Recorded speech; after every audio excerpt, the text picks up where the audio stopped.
ఈ గవర్నమెంట్ లో మీరు పనిచేసేది 2.5 ఏళ్లే, మళ్ళీ అటెన్క వచ్చే గవర్నమెంట్ లో మన గవర్నమెంట్ లో మళ్ళా 2.5 ఏళ్లు మీరే ఉంటారు. కాబట్టి దబ్బన వీళ్ళు ఏమైనా కొద్దిగా కష్టపెట్టినా కొద్దిగా ఇబ్బంది పెట్టినా 1 సంవత్సరం ఓర్చుకోవాలి అంతే.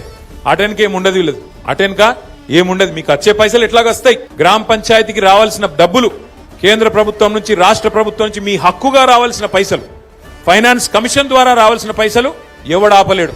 ఆది శ్రీనివాస్ ఆపలేడు, రేవంత్ రెడ్డి ఆపలేడు, నరేంద్ర మోడీ కూడా ఆపలేడు. ఎందుకంటే అది రాజ్యాంగం, అంబేద్కర్ రాసిన రాజ్యాంగం ఆధారంగా మీకు రావాల్సిన పైసలు బరాబర్ వస్తాయి. ఏమన్నా అయ్యా కూడా ఆపలేడు.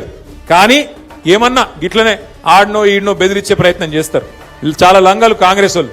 వాళ్ళ మాటినకపోతే ఏం చేస్తారు? సర్పంచ్ గారిని ఏదో ఒక దానిలో ఇరికిచ్చి వాళ్ళని సస్పెండ్ చేయాలి. ఎందుకంటే అధికారం కదా, సస్పెండ్ చేయాలి.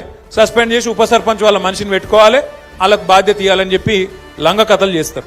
అందుకే మనకు కూడా తెలివి ఉంది కాబట్టి, భగవంతుడు వాళ్ళకే కాదు మనకు కూడా తెలివితేటలు ఇచ్చిండు కాబట్టి నేనేం చెప్తున్నా అంటే, జిల్లాల వారీగా సర్పంచులకు అండగా నిలబడేందుకు ప్రతి జిల్లాలో లీగల్ సెల్ ఏర్పాటు చేస్తాం.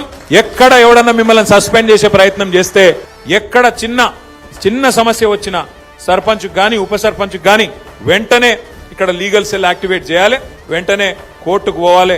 మన హక్కుల కోసం మనం కొట్లాడాలి. ఈ విషయంలో రాజీ పడొద్దని చెప్పి నేను కోరుతున్నా.